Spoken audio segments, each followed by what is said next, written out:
Kindness, the quality of being friendly, generous, and considerate. At Wine Library, I once had an employee I was really close with steal $250,000 worth of wine. What would you do in that situation? People think of kindness as an ingredient to deploy towards people they've disappointed. People think of kindness as an ingredient to deploy towards people they've disappointed, hurt, upset, or put in a precarious spot.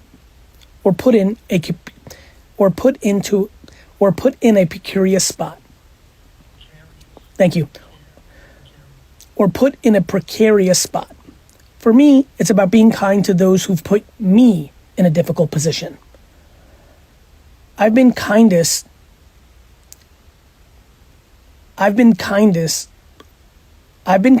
when associates have been rude to me or fucked me over in business and 2 years later pretended nothing happened.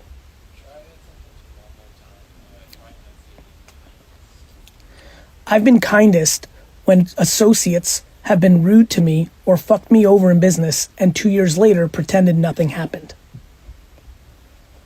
I often tell my friends with big potential that being kind is easy when it's easy. Being kind when you're under pressure is tough. It's easy to blast off and curse people out when you're feeling stressed.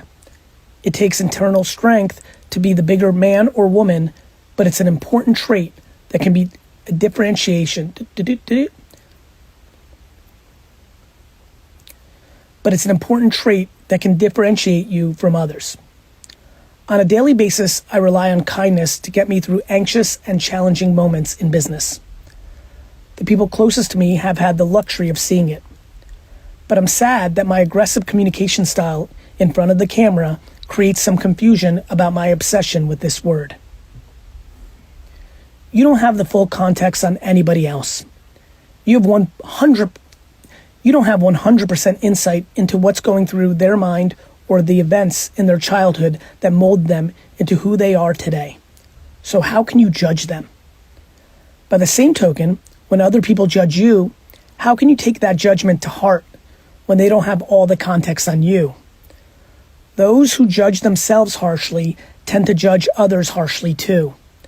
Those who are kind to themselves tend to be kind to others. When I first got news that an employee had stolen from us, it felt like a gut punch. I knew that my dad would be resentful.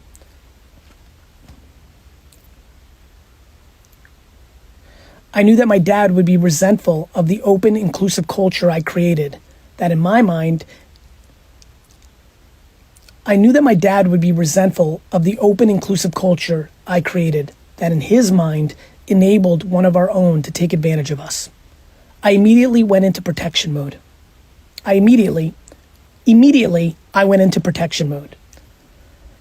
First, I reminded my dad that people have stolen from us in the past, even when he did have an iron fist of the company. It's just the nature of retail businesses.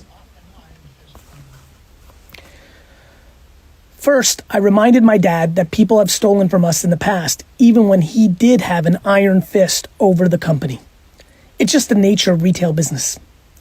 Then I asked myself, is that employee okay? Why do this? Is there something I don't know about?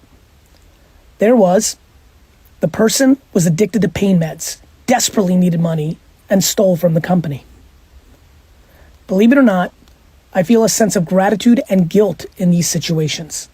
I've been so fortunate in my life to not be hurting.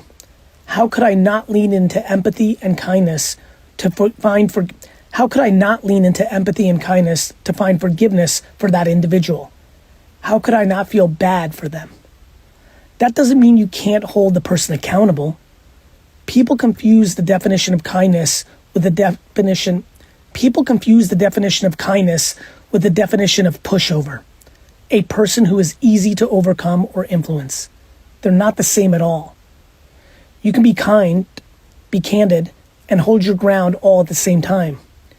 When you're in a confrontation with an employee, vendor, or client, Kindness will let the other party open up to you in a way that would otherwise never happen.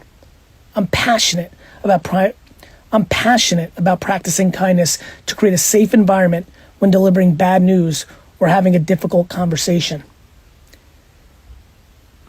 If you're too empathetic and kind without balancing it with candor, however, you set yourself up for resentment later in life.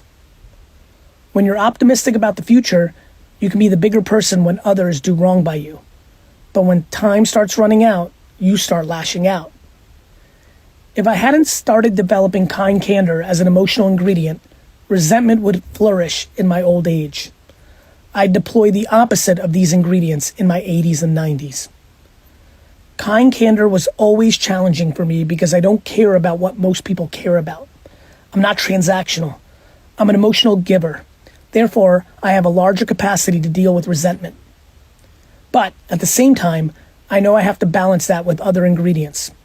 For you, it may be the opposite. Even if you're great at candor, you might be missing the kindness element. Even if you're great at candor, you might be missing the kindness element. There's a reason why I added the word kind in front of candor. How you deliver the medicine matters. One of the reasons many people choose one doctor over another is bedside manner. It's not about only the knowledge of the medicine. It's a lot easier to swallow a grape-flavored cough syrup than drink it raw. It's more fun in a humorous, laughing mood. It's more fun to be in a humorous, laughing mood before getting a shot than have tears running down your face. You're still getting the shot. Don't use candor as an excuse to not be nice. During the Steve Jobs era, I literally watched nice kids create a harsh, rude management style in their organizations as an ode to Steve. It struck me deeply, and it became one of the reasons why I wanted to talk more about kindness. In fact, it was the catalyst behind this book, and why I wanted to put these 12 and a half ingredients on a pedestal. I want to make traits like empathy, kindness, and gratitude cool. Just being a jerk was cool during that era.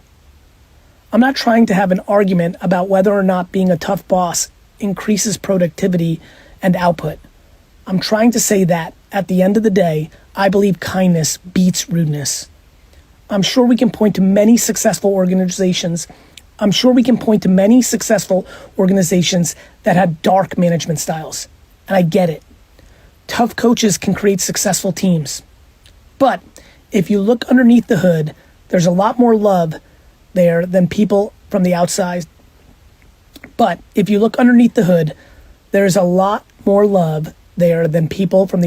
Realize.